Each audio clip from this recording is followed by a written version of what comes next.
भगवान श्री राम के चरणों में प्रणाम करते हुए, सिया राम मैं सब जग जानी, करहूं प्रणाम जोरी जुग पानी।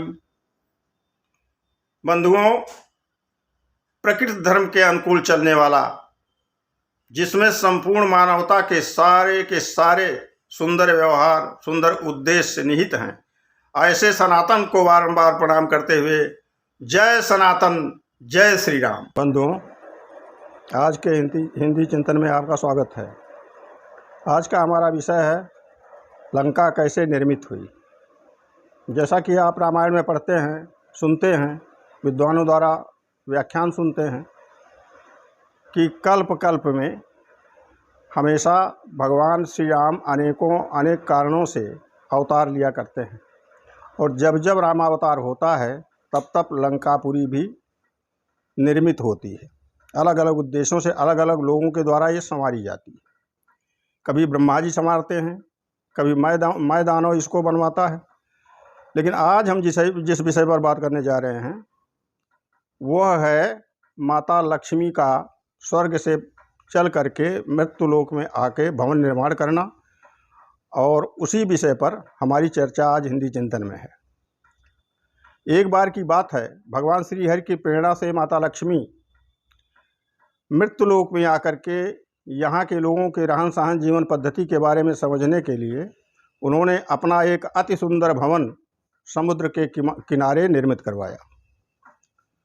स्थिति ये रही, उस भवन की सुंदरता ऐसी रही कि ना तो देवलोक में वैसा कोई भवन था, ना विधि का वैसा भवन था, और वैकुंठ धाम के बारे में तो कुछ कहना ही नहीं था। इतना सुंदर भवन वो था इस मृत्युलोक में, जिसको देखने के बाद लोग अपने सगे संबंधियों और पुरजनों तक को भूल जाते थे।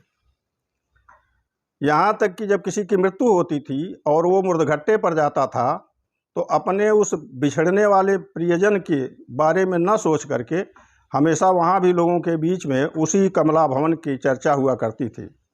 माता लक्ष्मी ने अपने भवन का नाम ही कमला भवन रखा था।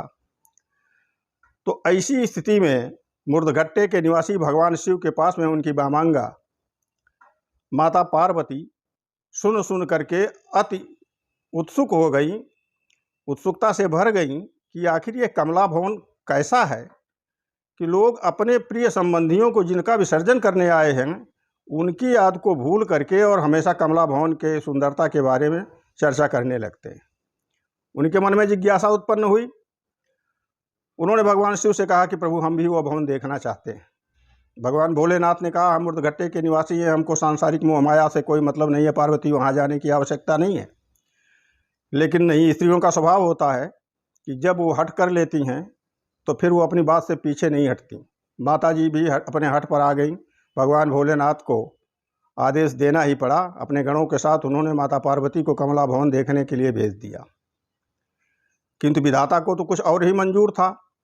माता पार्वती जैसे ही कमला भवन के नज़दीक जाती हैं तो दूर बारादरी के उस पार जहाँ पर सिंहासन लगा हुआ था माता कमला का, उनके बगल में उनकी सखियाँ जो शक्तियाँ थीं, देवलोक से आई हुई थीं, वो सब बैठी हुई थीं।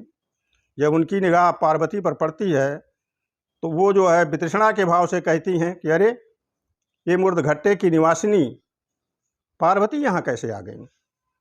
ये मुर्दघट्टे की निवासिनी पार्वती यहाँ कैसे आ गई? ये मुर्दघट्टे की निवासिनी पार्वती यहाँ कैसे आ गई? 3 बार जब उन्होंने कहा तो सारी शक्तियों का ध्यान माता पार्वती की तरफ गया। लेकिन आप जानते हैं कि जब स्त्रियां किसी का उपहास करना चाहती हैं, किसी की उपेक्षा करना चाहती हैं, तो मुंह चलाती हैं, बिचकी मारती हैं। माता पार्वती को देख करके लक्ष्मी जी ने जब मुंह बिचकाया तो उनके बगल में बैठी हुई सारी शक्तियों ने मुंह बिचकाया कि तब सब शक्ति ने बिचकी हमारा, पार्वती है दुख भयऊ अपारा। अपने आने का आतिथ्य न पा करके बल्कि अवहेलना देख करके पार्वती जी अत्यंत दुखी हुई और तुरंत उल्टे पांव वहाँ से लौट गई।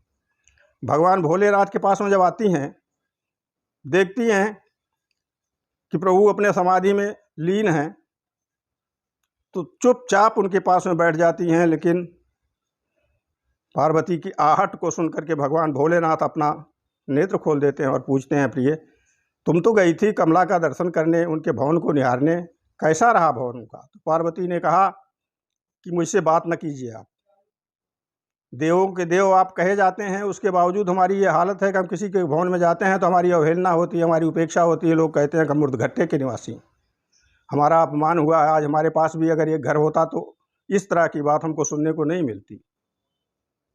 स्थिति ऐसी बन गई कि पार्वती को मनाने में भगवान भोलेनाथ को पसीने आ गए। उन्होंने कहा आखिर क्या चाहती हो? तो उन्होंने कहा मेरे लिए भी एक भवन होना चाहिए। भगवान भोले ने हरि माया को प्रणाम किया और बोले प्रभु जैसी आपकी इच्छा।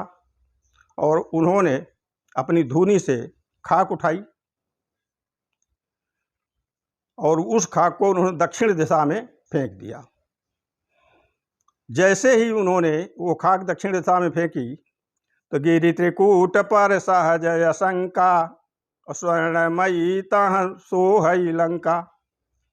खाक फेंकना था कि गिरि त्रिकूट जो विधाता के द्वारा निर्मित अति दुर्गम, चारों तरफ से समुद्रों से घिरा हुआ एक छोटा सा द्वीप है, वहां पर स्वर्णमयी लंका लहलहाने लगी। पार्वती को अपार खुशी हुई। उन्होंने कहा ठीक है, कमला भवन से किसी भी कीमत पर हमारा भवन जो है कम नहीं है।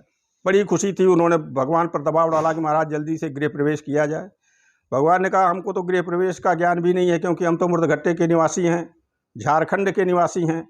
हम तो समाज में रहे नहीं कि क्या इसकी पद्धति है, मुनियों देवताओं से पूछना पड़ेगा। भगवान भोलेनाथ ने लीला बस देवताओं को, मुनियों को, सबको बुलाया और कहा कि भाई गृह प्रवेश का क्या सिस्टम होता है। तो देवताओं ने और मुनियों ने यही बताया कि महाराज गृह प्रवेश के लिए आपको पहले अपने आचार्य और पुरोहित का वर्ण करना होगा। आप पहले किसी को वर्ण कर लीजिए, उसके बाद गृह प्रवेश के बारे में सोचा जाएगा। भगवान भोलेनाथ ने कहा भाई आप ही लोग बताइए कौन है हमारे लायक जो हमारा पुरोहित बन सके। तो विधाता ने कहा कि ठीक है, विश्वश्रवा को आप अपना पुरोहित बना लीजिए। विश्वश्रवा जी पुरोहित बनने के लिए तो तैयार हो गए, लेकिन उन्होंने कहा कि भोलेनाथ आप तो कभी रहे नहीं हैं समाज में, तो आप समाज की हालत नहीं जानते हैं। अगर हमें आप पुरोहित वर्ण करते हैं तो पहले हमको दक्षिणा चाहिए। भगवान भोलेनाथ ने कहा ठीक है, हम दक्षिणा आपको देंगे, बोलिए आपको क्या चाहिए। तो उन्होंने कहा जब दक्षिणा ही देना है तो त्रिवाचा दीजिए। भगवान के त्रिवाचा देने पर उन्होंने कहा कि दक्षिणा में हमको आप यही लंका दे दीजिए। अब तो पार्वती जी के होश उड़ गए। उन्होंने कहा भला बताइए कि इतनी कठिनाई के बाद हमें एक भवन मिला था और उसको भी इस लालची पुरोहित ने मांग लिया।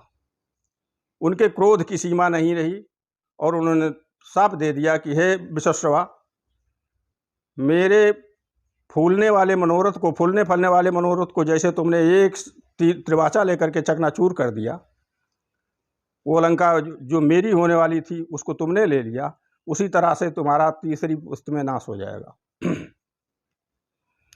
वह लंका विश्वश्रवा का पुत्र रावण जो था वो वहाँ का शासक बना।